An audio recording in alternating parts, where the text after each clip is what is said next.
In an op-ed published in the Washington Post, two economists argue that given today's prices, food is actually cheaper than it's ever been. This op-ed is coming to you from Marian, Tupy, and Gale Pooley. They are the authors of this book, Superabundance. If you're an economics nerd and you want a different perspective, I would highly recommend reading this. I know right now on the left, the abundance argument, people are starting to look towards that. So I think it's Derek Thompson and Ezra Klein wrote a book about abundance. And I think this is probably a better representation of the concept of abundance. Basically, the argument in their book is if you look at time prices, looking at the comparison of wages with respect to the nominal money price of purchasing something in a period of time, and then you compare that over time, it actually shows that we have become a more abundant society. Prices have actually gone down. And I think at face value, I think their argument is correct and their way of looking at things is correct. Like today, we have a far better life than our great great grandparents did, several generations ago, right? But that being said, in the micro, the day to day, year over year, things don't look like they're getting better. So I want to dive into their op-ed, break it apart because I think there are some contradictory elements to it, and then I want to offer a different data set to show how things really have actually gotten more expensive. So they argue, like I said, that the best way to measure these things is to look at prices through hours of work. Because time is a constant, right? Everyone has the same 24 hours in a day, but prices, if you look at a price of something and a wage that someone earns, it's going to vary, right? So the cost of a basket of groceries in Los Angeles for a worker working in Los Angeles is going to look very different than someone in like Des Moines, Iowa, or Wichita, Kansas. So hours worked is a way to create a comparison to look over different geographies, but also different periods of time. And so they argue that food at home, specifically, they're not talking about going out to eat, but food at home has become more affordable, not less. And so they look at blue collar pay. That's the data set they're looking at, and they've noted that over the past year, blue collar wages have risen 3.8%, while supermarket market prices have risen by 2.7%. So, and then it goes on and says, over 50 years, wages have risen 558%, while food prices only 430%. So their argument is that if you compare wages to the inflation, the cost of prices at the grocery store, really blue collar workers have come out ahead. There's two problems with this. One, they're only looking at blue collar pay. And over the last several decades, we have shifted from a blue collar production based economy to a white collar knowledge economy. And that's not to say that there aren't blue collar jobs, but the assumption is if you're only looking at blue collar work and you're only looking at the price increases, that those working in that sector have seen growth and abundance, when in reality, we know that's not the case. I did a separate video that analyzed a couple other books I read on the departure of the GM plant in Janesville, Wisconsin, but then also a separate plant that produced ball bearings in Indiana. And in those two separate examples, it looked at the consequences of deindustrialization. Those two examples showed that people were making blue collar workers were making good wages. They were earning a lot of money, but when those jobs disappeared, they weren't replaced with jobs commensurate with that pay. So you had folks who were working at the GM facility in Janesville making $28 an hour. Suddenly they lose that job. The only other jobs in the town that were available were, $12, $13 an hour jobs. And then of course the new big employer that came to town was a Dollar General warehouse, and that only paid $15 to $16 an hour. And if you normalize that for inflation, and you look at the current salary for the same job, so working at a warehouse in 2025, you're making $19 an hour, but when you adjust for inflation, it's the same as what they were offering people in 2017 when that warehouse opened.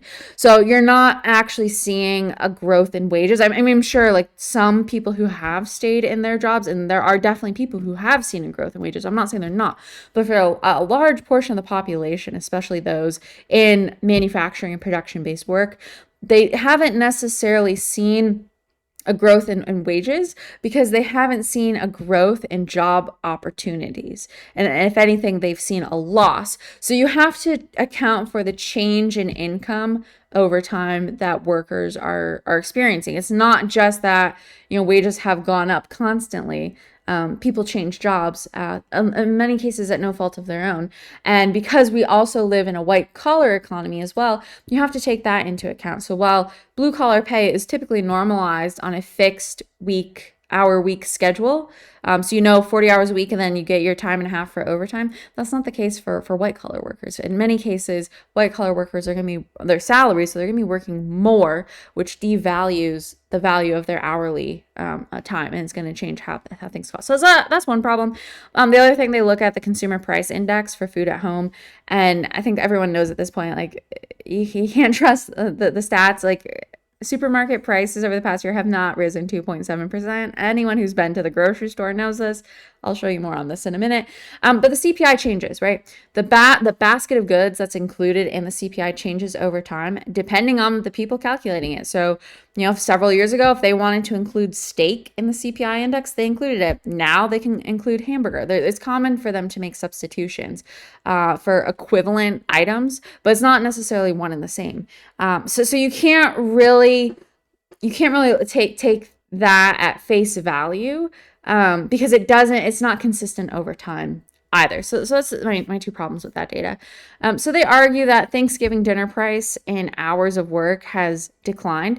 And this might be, this again might be true if you're just looking at aggregate data based on a perceived basket of goods and then blue collar or hourly earnings.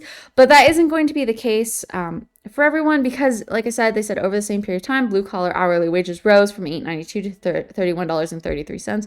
Sure, that's probably true, but how many people have lost jobs in that same period of time, and because of those lost jobs had to switch to work where their wages declined? I think that's really really important. It assumes there's availability of blue collar jobs at this high rate of $31.33, and I don't necessarily agree that is the case. So that doesn't necessarily mean that those workers have received a gain. If you were, again, working at a GM plant at 28, and maybe now you're earning 31, right? So you're earning more. But if you were working at that facility in 2008 and your job you lost your job because the plant closed, and the only other jobs you've been able to find since then consistently pay, less than 15 or about $15 an hour, like, you haven't received any gain. So I think that's important to contextualize. It also says that U.S. consumers spent about 17% of disposable income on food in 1960. So comparing over time, how much of the household budget is going to food. It says by 2019, that share had fallen to 9.5%, which was driven largely by more affordable food at home. And even after inflation, Americans last year devoted 10.4% disposable income to food. So yeah, comparatively speaking, if you're looking at this over the macro and you're comparing like the early 1900s to today, yeah, you can certainly make the argument that consumers are spending a lot less on food, and that's certainly the case.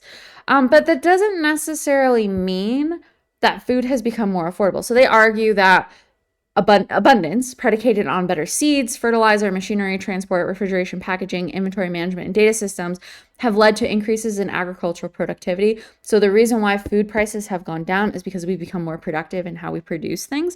But this isn't necessarily true, because this doesn't account for preservatives and our transition from a agriculturally produced food system where you bought like actual food to the highly ultra processed food system we currently live in now. So you go back up to this graph, okay?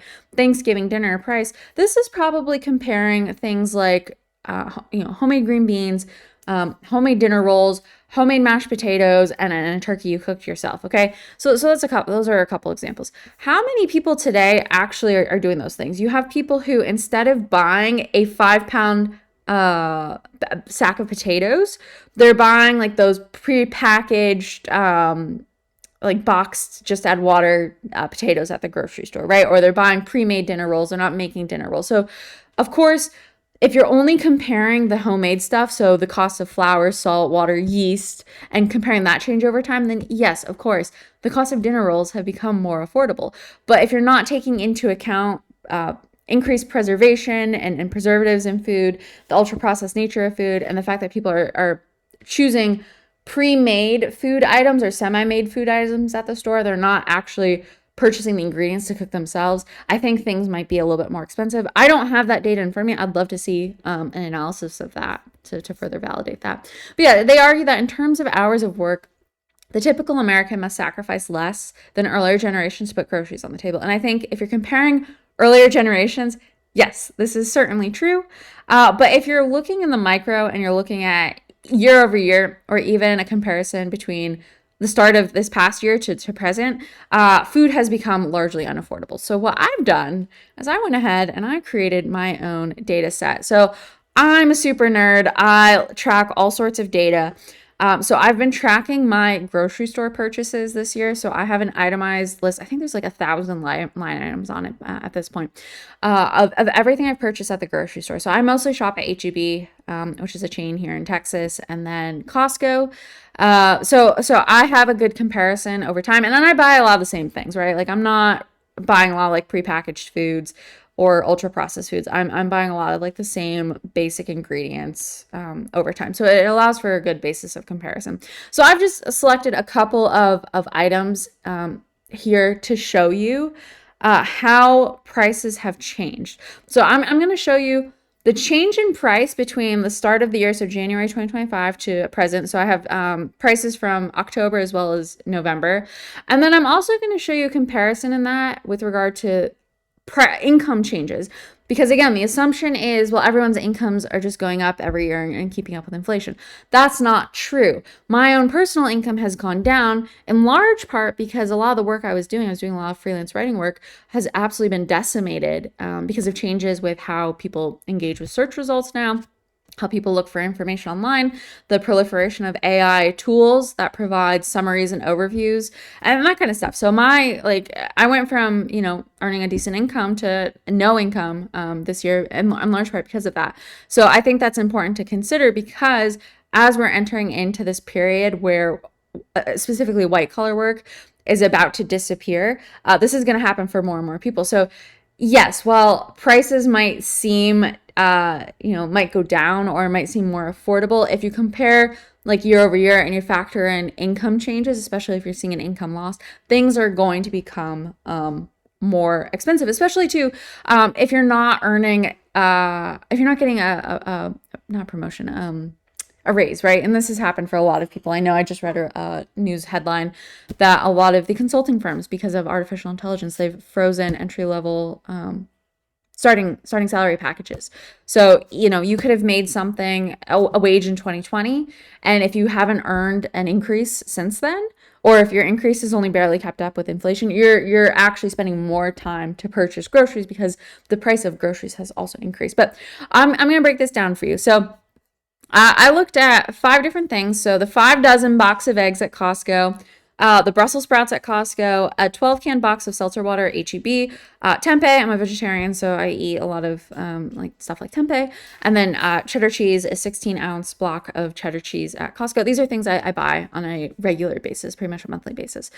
So I'm going to walk you through the change in time. So in 2025, the money price, so the price I paid at Costco in January 2025 for a box of eggs was $18.49. Of course, if you remember earlier this year, egg prices were through the roof. So it's not a surprise that last month when I bought that same box of eggs, the price had dropped down to $9.39. So what I want to do is use their Pooley and Tupy's thesis and look at the time price to compare change over time. So I've pulled my hourly income from 2024 to 2025. So this I think is a good nuance too, because I have irregular income, so I'm not a W-2 worker. A lot of the stuff I did in 2024 was freelance work, for example, but I also published my own content online. So I was writing on Medium as well as Substack. So it varied, right? So I had some freelance work. I was making like $150 an hour, writing stuff on Medium, maybe not earning as much, right? So when you average it out based on the actual number of hours I worked in the year, and this is a precise number because I'm a super nerd. I clock all of my hours. So I use a tool called Clockify. I clock in and out of everything I do. So I'm currently clocked in right now to do this. So I can tell you down to the penny, like how much all my activities cost and how much I earn. So in 2024, I earned $33.98. But in 2025, because I lost I lost my freelance writing income. I had a good amount of it in the beginning of the year, but it's since like completely disappeared. My hourly rate based on how much I've worked is about $22.36. And I will say I have clocked more hours so far this year in 2025 than in 2024. So I'm clocking in more hours at a lower rate. And so to normalize this based on price, what I did is I took the time price. So you're looking at your hourly rate divided by the money price. And then I'm converting that to minutes as well, just so it's easier to read. And then I did that for both years. So both my 2024 income and then 2025. So in 2024, for a 2024 time price, it would have taken me about 33 minutes worth of work to afford the box of eggs at $18.49. Whereas in 2025, again, because I had a lower income, it took me almost 50 minutes. So it took about an additional 17 minutes worth of work, factoring in the change in income and the change in the out-of-pocket money price to afford that box of eggs. Of course, that price went down towards the end of the year now because we've alleviated the pressure on the egg market. So while at the beginning of the year, it took me, almost a half hour to buy 5 dozen eggs at Costco. Now it's only taking me about a quarter of an hour, right?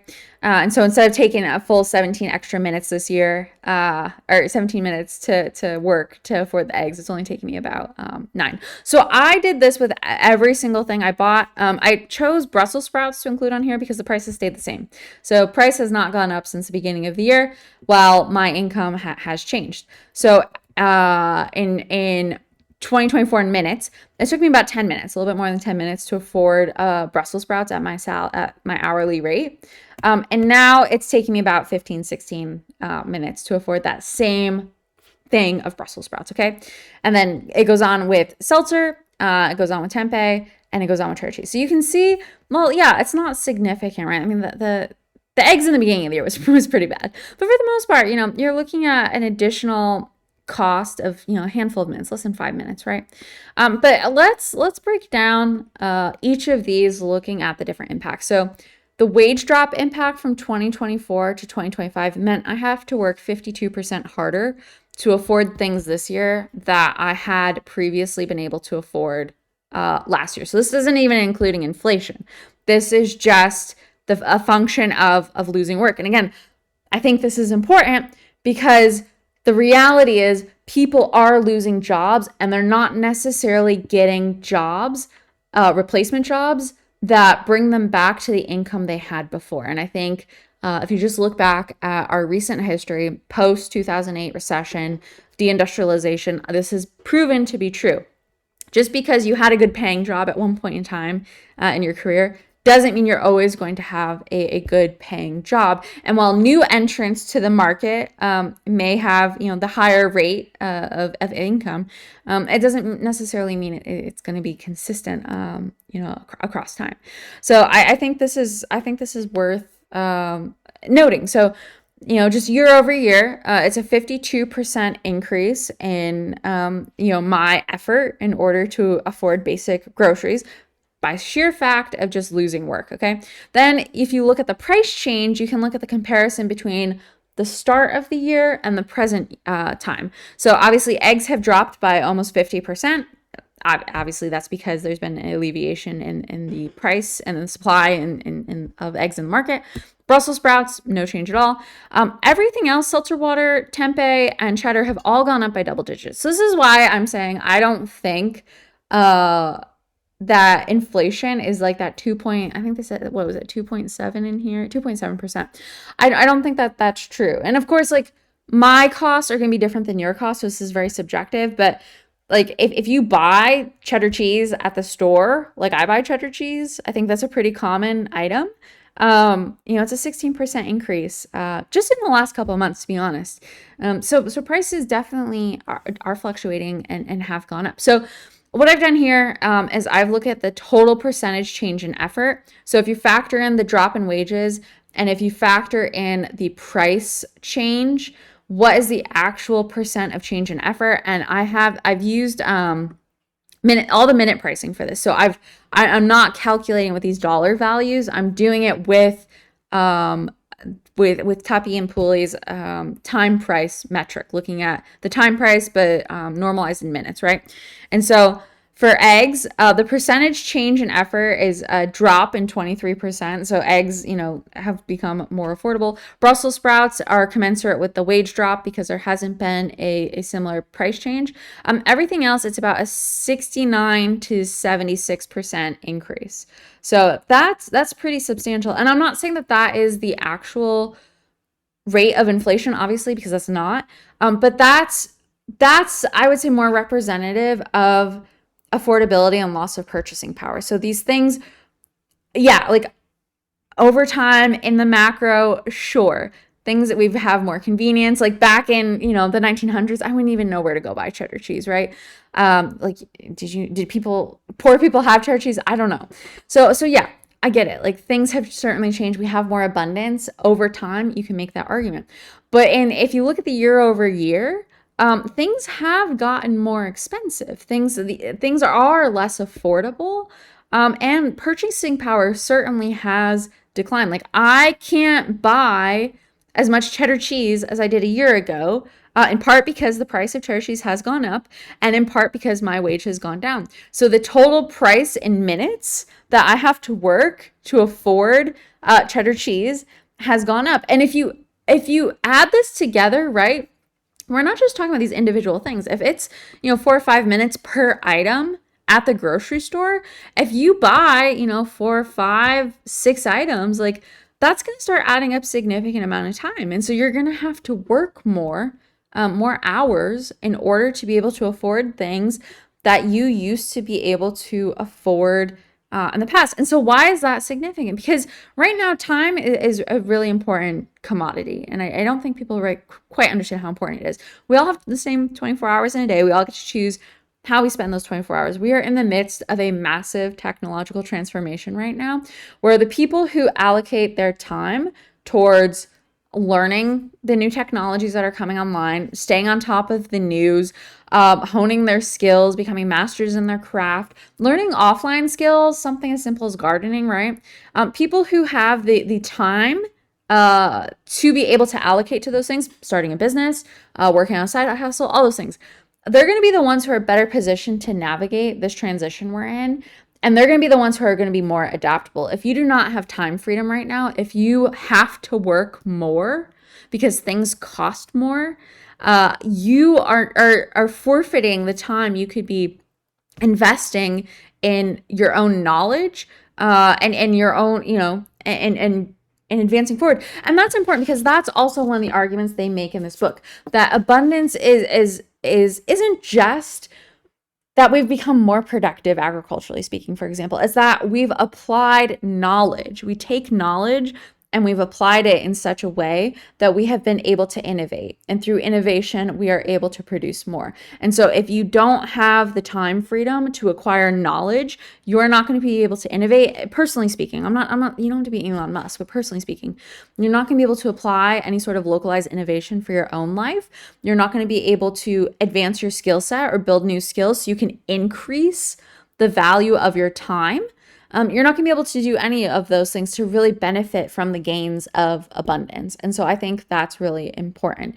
And so, yeah, things are certainly cheaper if you compare it over time. But again, if you're spending more of your time being able to afford things you used to be able to buy just a year ago, you're forfeiting time, which means you are forfeiting your most valuable asset right now that has the potential to increase your abundance in the years to come. So I think that's really important to consider. I would love to know what you think. Like I said, I genuinely like this book. I think they have some really good arguments that they make in here. It's a completely different perspective, and it gives you optimism, right? Like we live in such a pessimistic world right now. It's refreshing to have some optimism every now and then. So I really like it from that perspective. But it doesn't account for the nuances and the subtleties. I think this is one of the problems with the field of economics, is it just reduces everything to mathematical equations, and it takes aggregates and it doesn't look at individual local economies, personal situations, and it can't, and I get that. But I think you have to look at those. You have to look at those things because if you're sitting in Washington right now and you're looking at the official data and it says there's 2.7%, inflation, but you're someone like me who's been tracking this data and I can tell you, no, my cheese prices have gone up by 16%. That's far greater than 2.7%. It's clear there's a discrepancy there between how Main Street is operating in the economy and how the policymakers are managing the economy. And so that's why I think it's important to have like different data sets to compare to, because I think it creates a more holistic picture. So I'd love to know what you think. Do you agree with this analysis? Disagree? Have you seen prices increase as well? And wages too. Like, I would love to hear your experience with this as well. Like, have your wages gone up? Or are they pretty constant? Or have you experienced a job loss and saw your wages go down after that? I think that's really important because we're not talking about that. We look at unemployment, right? But we don't look at reduction in value of employment. And so there's a lot of data that's falling through the cracks. And I think when you look at some of those other data points, it creates a different picture of the economy, and it might not be as great as we think it is. So I would love to hear your thoughts. Definitely thanks for tuning in and watching. If you found any value in this, I would love it if you would like and subscribe. And I'll see you in the next video.